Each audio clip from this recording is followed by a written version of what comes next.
오늘 이 말씀이 또 여러분들 밤을 붙잡고 기도하는 데 큰 기도의 제목이 되기를 바랍니다.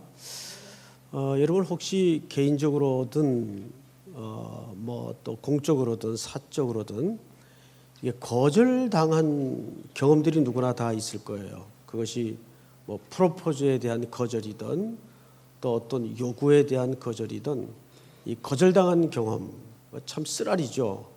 비통스럽고 어느 초등학교 1학년 선생님이 크리스마스가 되었어요. 아이들에게 서로 이렇게 협력하는 법과 또 친구들을 칭찬하는 훈련을 좀 시켜야 되겠다는 아주 좋은 마음에 한 클래스에 40명의 아이들인데 다 앞으로 불러냈습니다. 그리고 이 한쪽에는 선생님이 준비하신 선물이 가득 쌓여 있었어요. 그리고는 이제 기준은 누군가에 의해서 어떤 아이가 칭찬을 듣거나 또 칭찬하는 소리를 하면 그 칭찬의 대상이 된 아이들은 호명이 되어서 그 선물을 가지고 자기 자리로 가서 앉아 있는 거예요. 시간이 흐르면서 아이들의 수가 남아있는 아이들의 수가 줄어들겠죠. 그러면서 이제 저마다 아이들이 자기의 가까운 친구들 이름을 불러가면서 저는 김영윤이라는 아이를 칭찬하고 싶습니다. 칭찬하고 싶은 이유는 이러저러해서 칭찬하고 싶습니다. 키도 크고요, 목소리도 좋고요, 노래도 잘해요. 박수. 그리고 이제 영윤이는 선물을 가지고 자기 자리로 들어가는 이제 원리를 선생님이 제시를 한 겁니다. 자, 이제 드디어 20명이 남고 절반이 다 들어가 앉았어요. 이제 10명이 남고 5명이 남았어요. 그러면 남겨진 애들은 점점 표정이 어떻게 될까요? 사색이 되어 가겠죠. 왜 누군가 내 이름은 불러주지 않을까? 이 거절받는 느낌, 이 부정되는 느낌, 그거 참 아주 고통스러운 경험일 겁니다. 이거 싫어합니다. 드디어 세 아이가 남았어요. 드디어 그 셋 중에 하나가 큰 울음을 터뜨리면서 주저앉았습니다. 마지막까지 자기 이름이 안 불려지면 어떡하나 하는 이 거절감 때문에 이 기억이 청년이 되어서도 얼마나 생생했던지 이 청년이 이 이야기를 어느 모임에서 한 실화입니다. 그 거절된 느낌이 이 청년의 인생을 굉장히 크게 향후에 영향력을 끼쳐요. 이 청년은 밖에도 못 나가고 그리고 아주 소극적인 청년이 됩니다. 그런데 선생님의 의도와는 전혀 예상 못하게 빗나간 결과를 가져오게 된 겁니다. 선생님은 아이들이 칭찬하는 훈련과 서로 따뜻하게 돌아보는 훈련을 한답시고 그 아름답고 선한 의도로 순서를 마련했는데 몇몇의 아이를 공개적으로 비판하는 결과를 빚게 된 거죠. 참 무서운 거절감입니다. 이 고백을 한 아이 이름이 후에 이제 청년이 되어서 한 이야기인데 그 중국 청년입니다. 지양이라는 청년이에요. 이 청년은 훗날 빌 게이트의 영향을 받아서 엉뚱한 생각을 하게 돼요. 나는 저런 사람이 돼야 되겠다. 그러려면 저 사람이 사는 나라로 일단 건너가는 것이 우선이겠다 해서 미국으로 건너갑니다. 그리고 이제 미국에서 학교를 다니고 미국에서 생활을 하게 되는데 그 어릴 적 충격이 영 이 흔적에서 지워지질 않는 거예요. 그래서 빌 게이츠한테 편지를 띄웁니다. 실지 나는 돈을 많이 벌어서 당신 회사를 사겠소. 자, 엉뚱한 녀석이죠. 샀을까요? 못 샀을까요? 아직까지 못 산 것 같아요. 마이크로소프트와 빌 게이츠가 건재한 걸로 봐서 아직까지 그 꿈은 미완성인 걸로 알고 있습니다. 그런데 이 청년이 그 어릴 적의 충격적인 경험을 이야기하면서 자기가 근래에 겪었던 그리고 자기 인생을 결정적으로 바꿨던 이야기를 하는 거예요. 이게 뭐냐면 내가 이렇게 살아서는 안 되겠다 하다가 이 거절감에 대한 두려움을 어떻게 극복할 수 있을까를 이제 구글을 벗삼아 막 찾아본 거예요. 그랬더니 사이트 중에 어떤 사이트가 있었는가 하면 거절을 겪는 그 모든 사람들에게 그것을 치료하는 사이트가 있더래요. 그러니까 자기 같은 사람이 한두 명이 아니라는 거죠. 그래서 거기에 이제 심취하게 되고 엉뚱한 실험을 하게 됩니다. 자기가 날짜를 정해가지고 뭐 50일이면 50일, 70일이면 70일 날짜를 정해가지고 70일 동안 또는 100일 동안 감당해야 될 프로젝트를 설정하는 거예요. 예를 들어서 1. 낯선 사람에게 10만 원 빌려보기. 그걸 실제 나가서 하는 거예요. 그러면 어느 정신 나간 사람이 처음 보는 사람한테 10만 원을 빌려주겠어요? 빌렸을까요? 못 빌렸을까요? 멋지게 거절당했죠. 내가 너한테 왜 10만 원을 빌려주니? 넌 누구니? 뭐 이런 뻘쭘한 반응만 계속 겪은 겁니다. 처음에는 그런 말도 안 되는 뭐 햄버거 리필 받아보기 뭐 이런 거. 아니 음료수는 리필을 받는다는 얘기를 들었어도 나는 햄버거를 리필 받는다는 생각을 했다는 것 자체가 너무 엉뚱해요. 예를 들면 그런 겁니다. 남의 집 화단에다가 내가 가져간 꽃 심어보기. 그런데 점점점 성공을 하게 됩니다. 점점. 물론 그 가운데는 무수한 거절을 당하고 미친놈 소리를 듣고 모멸을 겪죠. 그 모든 프로젝트를 마친 다음에 자기가 깨달은 걸 고백하는 겁니다. 결국 두 가지를 깨달았다는 거예요. 첫째는 거절 자체가 나를 규정하지는 않는다는 거예요. 무슨 얘기냐 하면 사람들은 보통 거절을 당하고 부정을 당하면 그게 자기인 줄 알아요. 그래서 부정당함과 거절당함이 나라는 생각으로 자기를 규정하는 잘못된 자기 오해를 한다는 거죠. 그래서 이 친구가 깨달은 게 뭐냐면 거절을 먼저 기꺼이 잘 받는 훈련을 해야 되겠구나. 그러면서 자기가 왜 거절되었는가를 꼼꼼하게 리마인드를 해봤다는 거죠. 마치 그 영상을 되돌려 보듯이 하나하나 꼼꼼하게 되돌려 봤다는 거예요. 그랬더니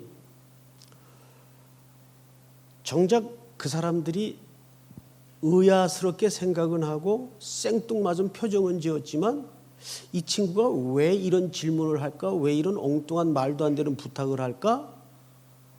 알고 싶어하는 느낌을 확실히 받았다는 거죠. 그래서 그 다음부터 두 번째로 이 친구가 거절되는 현장에서 처음엔 무조건 도망갔지만 그 다음부터는 도망가지 않고 버티고 서서 내가 왜 이런 엉뚱한 질문을 할 수밖에 없는지, 요구를 할 수밖에 없는지 질문을 하기 시작했다는 거예요. 당신은 왜 이것을 거절합니까? 그 사람이 더 황당했겠죠. 왜 이걸 거절합니까? 그래서 서로 대화가 이루어지고 진심이 통하고 의외로 많은 엉뚱한 일들이 심지어는 대학에 가서 강의도 하게 되는 기적 같은 일들이 벌어졌다는 거죠. 저는 오늘 아브라함과 사라의 경우를 통해서 그 비슷한 현상을 봐요.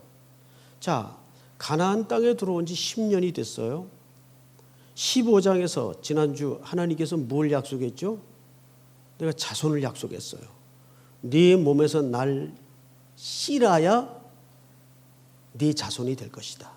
그리고 그 자손은 모든 만민의 구원자가 될 것이라는 메시아적 예언을 아브라함에게 밖으로 데려나가서 하나님께서 자연의 풍광을 보여주면서 언약을 해요. 그렇게 언약이 이루어진 지 지금 10년이 딱 지났습니다. 아브라함도 나이가 들었겠죠. 물론 그 안에도 나이가 들었습니다. 자, 그런데 10년 전과 지금 아무것도 변한 게 없어요. 그대로예요. 자식이 없는 것도 그대로고. 그런데 이 창세기의 구조를 보면 재밌는 일관된 패턴이 하나 있습니다. 그거를 여러분들이 한 장 한 장을 읽다 보면 눈치를 못 채는데 이렇게 조금 비행기 타고 정차를 하듯 숲 위에서 숲 전체를 보면 그게 보일 때가 있지 않습니까? 길이 보일 때가 있죠. 그게 뭐냐 하면 아브라함은 하나님께로부터 채취된 구원의 샘플이에요. 그에게 자손과 땅을 약속하셨습니다. 왜? 하나님의 나라의 모형이기 때문에.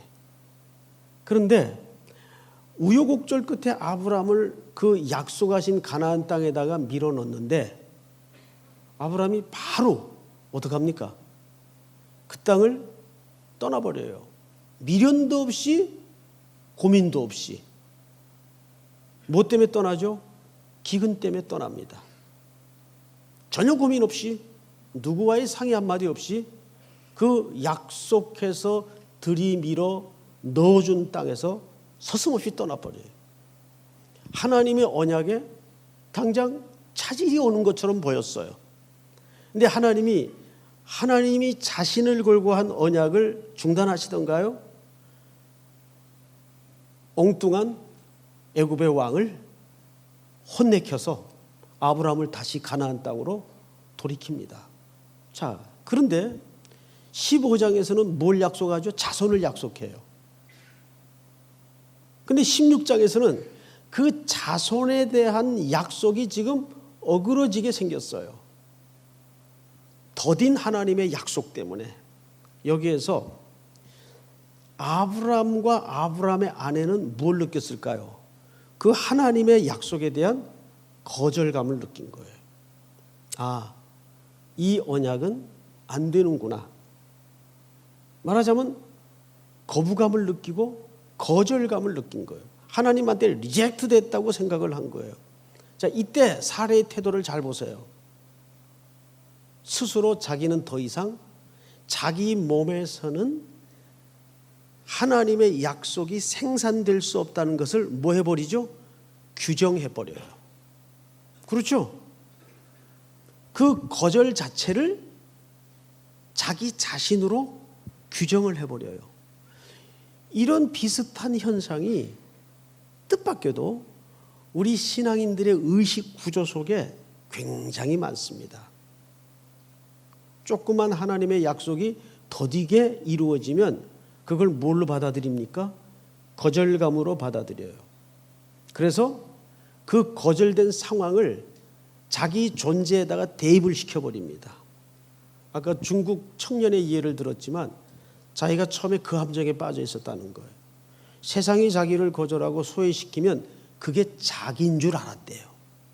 거절된 놈, 소외된 놈. 이런 놈이 뭘 할 수 있을까? 근데 거절은 거절이고 나는 또 하나의 나라는 거예요. 자, 여기에서 아브라함과 사례에 그렇게 신앙의 위기까지 오게 된 진짜 이유가 뭘까요? 여기에는 하나님께 계속 거절된 상황 속에서도 하나님, 이게 왜 이렇게 오래 걸리는 겁니까? 이런 모습으로라도 하나님께 뭐 했어요? 옳았어요? 물었어요? 옳았어요? 자, 1절을 한번 볼까요? 이렇게 되어 있습니다. 아브라함의 아내 사레는 출산하지 못하였고 그에게 한 여종이 있으니 애굽 사람이요 이름은 하갈이라. 아마 그 14장, 15장, 13장, 12장에 걸쳐서 아브라함은 이미 기근을 피해서 아까 말씀드린 것처럼 가나안 땅에 내려갔던 경험이 있어요. 애굽 땅에 내려갔던 경험이 있어요. 그래서 아마 그때 이 여종을 산 듯 싶습니다. 이 여종은 하갈인데 애굽 사람이라고 규정을 하고 있어요. 자, 근데 잘 보세요. 그에게 한 여종이 있으니 애굽 사람의 이름은 하갈이라. 사레가 아브라함에게 이르되 여호와께서 내 출산을 허락하지 아니하셨으니 원하건대 내 여종에게 들어가라. 내가 혹 그로 말미암아 자녀를 얻을까 하노라 하매 아브라함이 사레의 말을 들었다. 이렇게 돼 있어요. 인류의 모든 죄의 시작은 항상 누군가의 말을 잘못 들음으로써 그것이 꼭 아내나 여자라고 규정할 필요는 없어요. 예. 누군가의 말을 어떻게 듣느냐가 굉장히 중요한데, 잘 보시면 이 사례의 제안이 여러분 이 고대 시대에는 굉장히 이해가 되는 제안이어야 합니다. 제가 고대 문헌 중에 그 발굴된 문헌 하나를 읽어드릴 테니까 들어보세요. 이 당시에는 서로 상대방과 결혼을 하게 되면 계약서를 작성하게 됩니다. 근데 그 계약서에 나오는 문안들인데 그 책에 나온 걸 제가 이제 좀 적어왔어요. 이렇게 돼 있습니다. 아내의 이름이 그 고대 문헌에 나오는 아내의 이름이 길림누니라는 이름이고 남자의 이름이 센니마라는 이름이에요. 이 두 사람이 이제 결혼을 하는데 계약서를 작성한 남겨진 문헌입니다. 이때는 그 계약서 안에 대리모 제도가 삽입되게 되어 있습니다. 왜냐하면 자손이 끊기는 것이 큰 일이기 때문에. 자, 이렇게 기록이 남겨져 있어요. 길림누니가 결혼을 해서 아이를 낳으면 센니마는 남자죠. 아내를 얻을 수 없다. 그러나 아내 길림누니가 아이를 낳지 못할 경우에는 이제 고대어를 좀 풀어서 설명을 한 겁니다. 길림누니는 센니마를 위하여, 그러니까 길림누니가 그 아내죠. 남편 센니마를 위하여 룰루 지방 출신의 노예를 첩으로 구해 주어야 한다.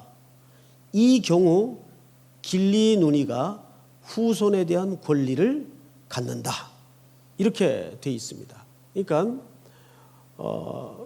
이 문건이 갖는 의미가 뭐냐면 이때 이미 후손의 중요성을 사람들은 생각했기 때문에 결혼 제도 속에서 대리모 제도를 허용을 했어요.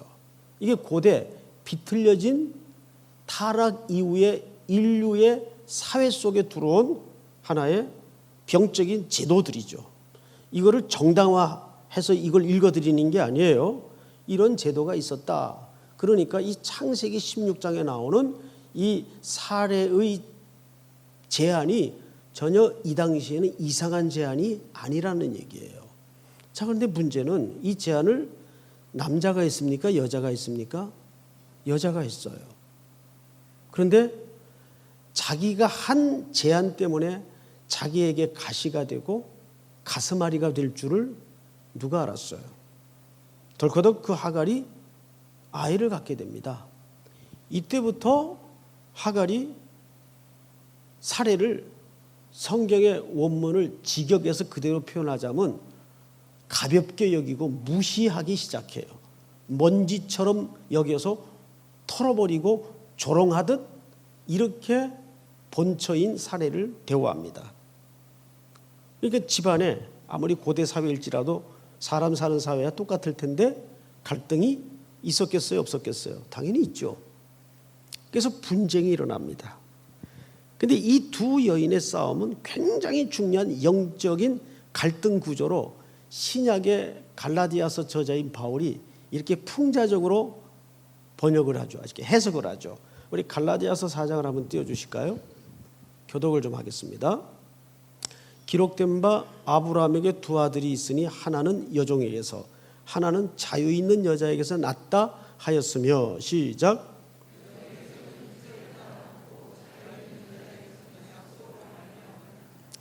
이것은 비유니 이 여자들은 두 뭐라고요? 언약이라. 하나는 신의 산으로부터. 여러분, 신의 산에서 뭘 받죠? 율법을 받죠. 율법을 받아요. 종을 낳은 자니 곧 하갈이라. 그리고 25절, 이 하갈은 다 같이 시작. 아라비아에 있는 신의 산으로서 지금 있는 예루살렘과 같은 곳이니 그가 그 자녀들과 더불어 종 노릇하고. 오직 시작. 오직 위에 있는 예루살렘은 자유자니 곧 우리 어머니라. 자, 여러분 23절을 다시 한번 볼까요? 중요한 구절입니다. 여종에게서는 뭐를 따라 났어요? 옳지. 육체를 따라 나요. 여기서 말하는 육체라는 것은 생물학적인 이 육체를 말하는 것이 아니고 사람의 생각, 하나님과 반대되는 모든 것을 성경에서는 영적으로 뭐라 그래요? 육체적이다라고 얘기해요. 그 대표적인 종족이 아말렉입니다. 그리고 자유 있는 여자에게서는 뭐로 말미암았느니라? 약속. 약속이 누구의 약속일까요? 하나님의 약속이에요. 그래서 이스마엘은 무엇을 따라 난 자녀예요? 육체를 따라 난 자녀이고, 이삭은 무엇을 따라 난 자녀입니까? 약속을 따라 난 자녀예요. 그래서 이삭은 약속의 자녀라고 하는 겁니다. 우리 신앙생활 속에 이 두 개의 문제가 결국 우리 내면에 굵은 기둥으로 자리 잡고 있어요. 육체를 따라 사느냐, 약속을 따라 사느냐. 결국 이것은 하나의 갈라디아서 바울의 해석에 의하면 비유라고 소개하고 있지 않습니까? 오늘 우리는 한 가지 기도하기 전에 이 사례의 행동 동기, 그걸 좀 알아야 돼요. 자, 이제부터 성경 오늘 본문으로 다시 돌아가서 이 성경 기자가 이 아브라함과 사례의 대화 속에서 미처 우리가 눈치채지 못하는 하나님의 표정, 또 이 글이 갖는 분위기, 이런 것들을 좀 잡아내면서 이게 사실은 그런 의미였구나. 우리가 사례의 또는 아브라함의 행동 동기를 봐야 돼요. 자, 본문을 좀 다시 볼까요? 16장 2절을 한번 보십시다. 사례가 아브라함에게 이르되 여호와께서 내 출산을 허락하지 아니하셨으니, 앞을 보십시다. 그러니까 지금 사례는 마음 중심에 그 하나님의 언약이 계속 믿어지고 있고 앞으로도 가능성이 있다고 규정한 겁니까? 이제는 끝났다고 규정을 한 겁니까? 그렇죠. 이제는 끝났다고 규정을 한 거예요. 근데 그 모든 책임과 원인을 지금 누구에게 돌리고 있죠? 누구 탓으로? 하나님 탓으로. 인생은 자체가 핑계하는 존재예요. 여러분, 신라곤의 현장을 한번 가서 보세요. 에덴 동산의 원래의 현장을 한번 가서 보세요. 인간은 결국 핑계하는 존재입니다. 그래서 살면서 부부간에도 마찬가지겠지만 제일 바보 같은 존재가 배우자 핑계하는 존재입니다. 너 때문에. 이게 죄인이라서 그래요. 죄인이라서. 너 때문이 아닙니다. 내 안에 문제가 있는 거지. 믿습니까? 너 때문이 아니에요. 부부싸움 때 제일 먼저 이렇게 막 쏟아내고 싶은 충동의 언어가 뭐예요? 너 잘못 만나서, 너 때문에 내가 미팅 때 그 옆에를 찍었어야 되는데, 이래가면서. 인생은 연습 게임도 없어요. 재경기도 없어요. 오직 한 번뿐인 겁니다. 그런데 그 폴란드 그 시인이 그런 얘기를 해요. 그러나 인생에는 낙제란 존재하지 않는다. 내가 나를 볼 때는 실패한 인생처럼 규정이 되고 이것밖에 못 온 것 같고, 하지만 우리는 하나님의 약속의 시선에서 볼 때 인생은 어떤 인생도 낙제하는 인생은 없다. 믿습니까? 인생은 낙제가 없어요. 그런데 사례는 그만 자기 기준과 생물학적인 기준에 근거해서 이제 이 약속은 시효가 끝났다고 규정을 하면서 거기에 자기 인생에 대입을 시켜버립니다. 불행하게도. 근데 여기에 제일 먼저 넘어간 존재가 아브라함이에요. 철커덕 말을 듣죠. 자, 그래서 태어난 게 이스마엘이에요. 자, 그러면 여기 또 하나의 동기가 있습니다. 하나님에 대한 섭섭함과 원망이 분명히 있어요. 여호와께서 나를 출산치 못하게 하셨으니 하나님에 대한 원망이 있어요. 근데 동시에 사례의 이 제의 속에는 그래서 하나님을 도와드리고 싶은 마음도 있었을까요? 없었을까요? 있었죠. 하나님을 위해서 뭔가를 그래도 내가 이루고 있어서는 안 되겠다. 뭔가 좀 도와드려야 되겠다. 꼭 누구하고 같은 생각을 했죠. 누구하고? 사울하고 같은 생각을 했어요. 제가 사무엘상 강해를 할 때 사울 부분에 이르러서 그런 설명을 드린 거 기억할 겁니다. 항상 신앙적으로 사고 칠 때는 늘 기특한 생각을 할 때 사고를 치더라. 그래요, 안 그래요? 여러분, 기특한 생각을 안 하는 애들은 사고 안 쳐요. 그런데 엄마들이 어디 멀리 외출했다가 돌아오면 애들이 잠자고 있으면 아무 일도 일어나질 않아요. 그런데 이놈들이 엄마 늦게 온다고 지네들이 밥 해놓는다고 가스불 틀고 막 온갖 얌양청 뒤집어 엎어가지고 쑥밭을 만들어 놓죠. 이사가는 집을 만들어 놓죠. 그 애들이 너 일단 우리 한국 엄마들이 일단 때리죠. 일단 욕을 퍼붓고, 그러고 나서 이제 치거나 하면 너 왜 그랬어? 그러면 엄마 늦게 오셔가지고 밥해 놓으려다가 그랬어. 걔들이 다 기특한 생각을 하다 그랬다고요. 뭔가 부모를 위해서 좀 칭찬받으려고. 그런데 기특하거나 칭찬받는 게 중요한 게 아니죠.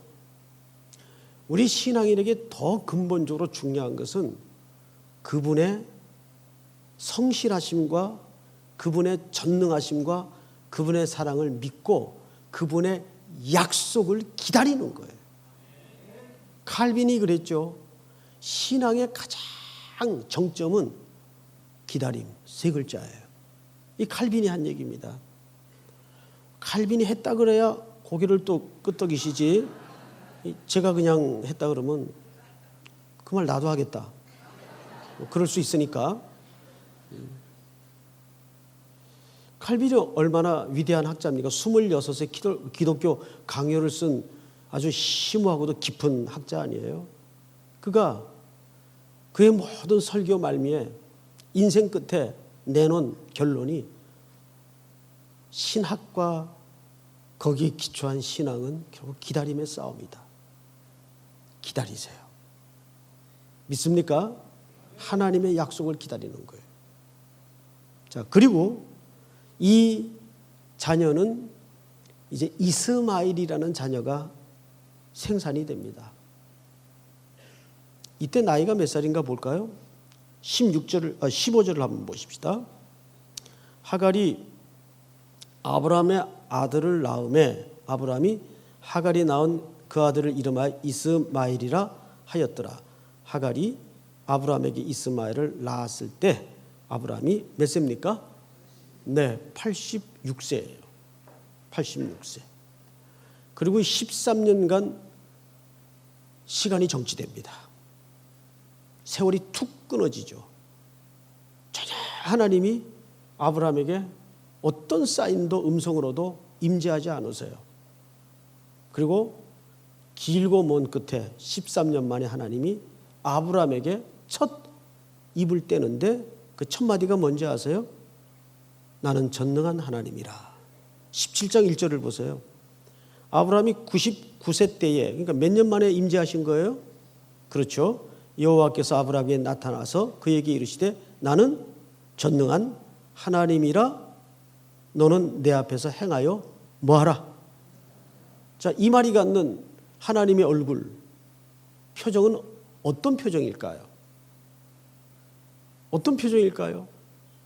나는 전능한 하나님이라. 너는 내 앞에서 행하여 완전하라. 과연 무슨 심사로 이 말을 13년 만에 길고 무거운 침묵을 깨고 하셨을까요? 아브라함에게. 이것은 사실상 하나님의 회복을 전제한 야단침입니다. 나는 전능한 하나님이라. 여기에는 아브라함에 대한 그 가정의 제사장에 대한 하나님의 섭섭함이 고스란히 나타나 있어요. 이거 아예 상종 안 할 마음이었다면 섭섭하고 자시고 그런 거 표현할 필요 있어요, 없어요? 근데 우리가 누군가의 관계에서 회복을 하려면 속내를 사실상 다 얘기해야죠. 나 그때 정말 섭섭했다. 하나님이 마치 그런 겁니다. 그러니까 이거 보세요. 우리 하나님이 이 참 신앙적으로 말하면 벌거숭이 같은 아브라함에게 얼마나 인격적으로 시간 속에 다가오시고 역사하시는가를 보셔야 돼요. 그냥 한꺼번에 뚝딱 아브라함을 믿음의 조상으로 만들질 않아요. 그래서 항상 하나님은 시간과 역사와 인생과 공간 속에 하나님의 자녀를 맹글어 가십니다. 믿습니까?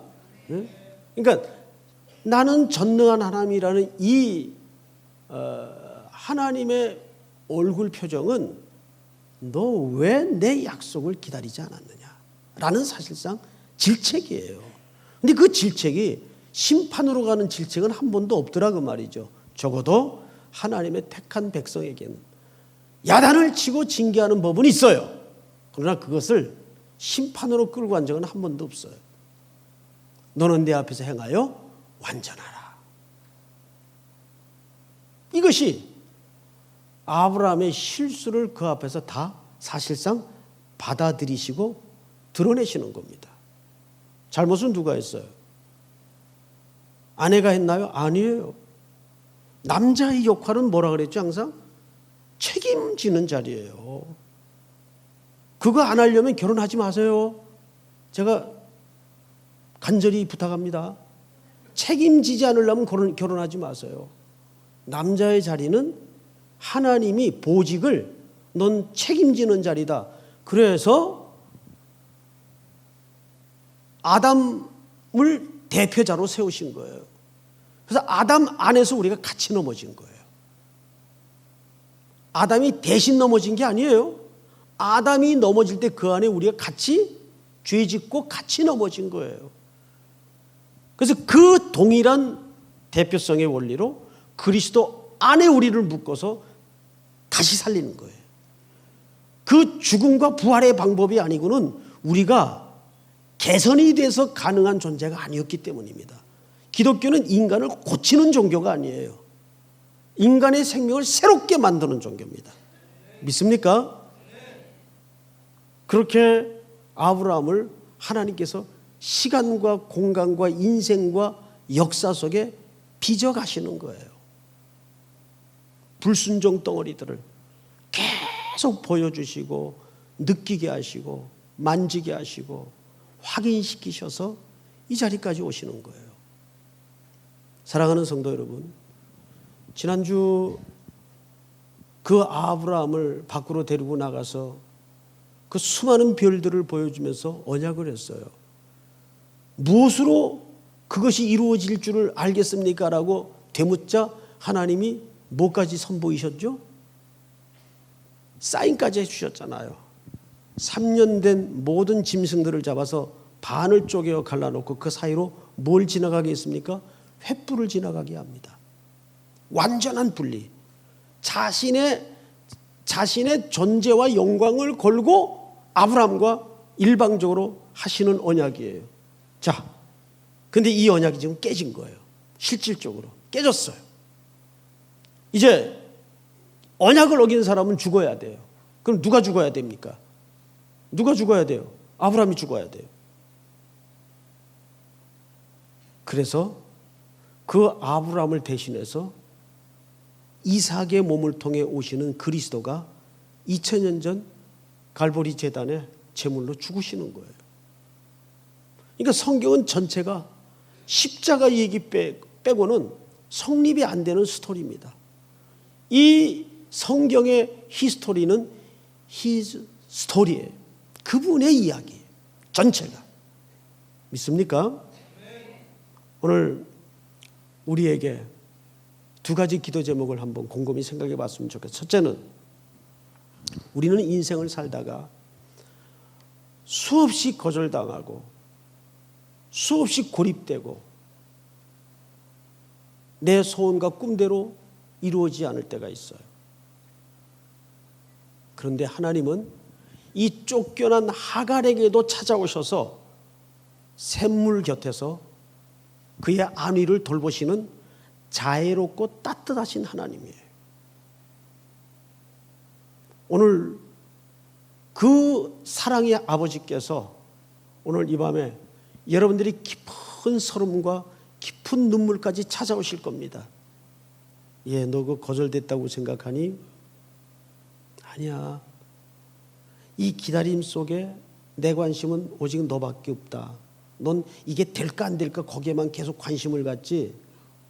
아니야. 내 관심은 그 기다림 속에서 너의 시선과 내 눈이 마주치는 그 순간 나 그거 하나 지금 기다리고 있다. 그걸 하나님께서 우리로 하여금 연단시키는 겁니다. 거절되었다고 그 거절 자체를 자신의 인생과 존재로 규정하지 마시고 그때마다 그 거절을 받아들이세요. 그러면 그 거절함이 뭐가 될까요? 뭐가 될까요? 훗날 하나님의 축복이 되고 반드시 선물이 됩니다. 오늘 이 말씀이 여러분들의 어지럽고 흔들거리던 수많은 기도의 제목들의 확고한 약속의 말씀으로 심지가 내려지는 큰 은혜와 복이 있기를 축복합니다. 우리 모든 상황 속에서 찬양 하나 하죠. 모든 상황 속에서 주를 찬양할지라.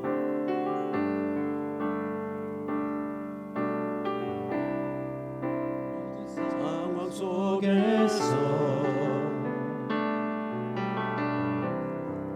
주를 찬양할지라.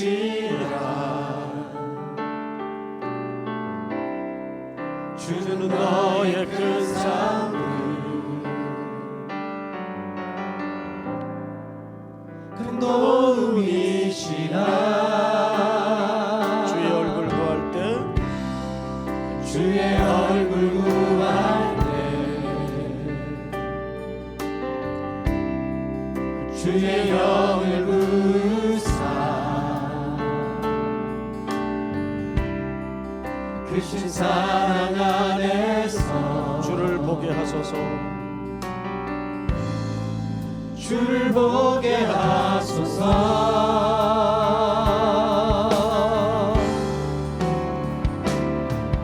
내 영혼이 확정되고 확정되어 사오니 믿음의 눈 들어 주를 바라봅니다.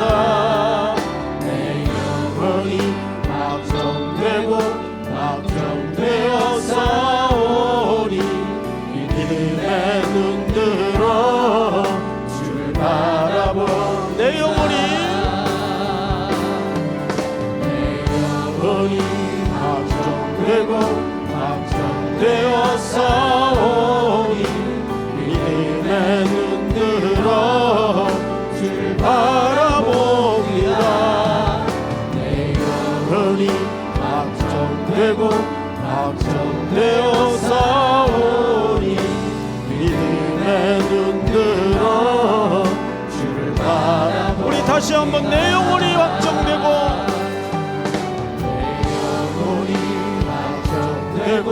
확정되어 싸우니 믿음의 눈 들어 주를 바라봅니다. 내 영혼이 확정되어 싸우니 믿음의 눈 들어 주를 바라봅니다. 우리 한번 눈을 감고 제가 여러분들과 함께 나누고 싶은 기도의 제목에 좀 진지하게 귀를 기울여 주시면 좋겠습니다. 돌아가는 걸음도 많이 힘들고 바쁘고 어렵겠지만 가능하면 이 금요일 밤만은 우리 정한 시간까지 함께 엎드려서 이 함께 기도하는 게 굉장히 중요합니다. 이것을 우리는 영적인 팀워크라고 하죠. 끝까지 남아서 우리 함께 기도할 텐데 먼저 오늘 주신 말씀을 기억하십시다.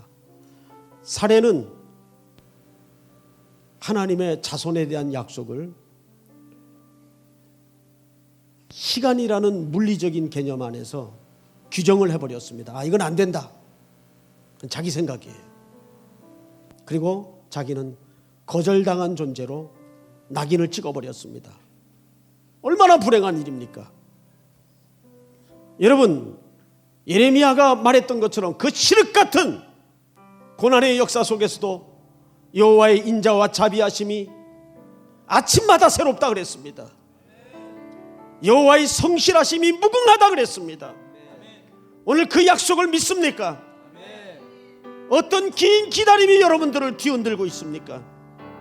어떤 기다림이 여러분들을 함부로 규정합니까? 오늘 이 말씀 붙들고 살해의 자리에서 일어나게 하여 주시옵소서. 이제는 내 마음을 하나님의 언약에 확정합니다. 하나님의 약속에 확정합니다. 오늘 모든 제목을 뒤로 하고 주신 말씀 붙들고 주여 한번 부른 다음에 자기 문제를 하나님 앞에, 그것은 어떤 상황의 문제가 아니라 내 하나님에 대한 시선의 문제요, 믿음의 문제요, 신앙의 문제입니다. 우리 한번 주여 부른 다음에 통성으로 기도합니다. 주여! 사랑하시는 아버지 하나님, 은혜를 진심으로 감사합니다. 오늘 이 밤에도 이곳에 찾아와 주셔서 말씀으로 우리를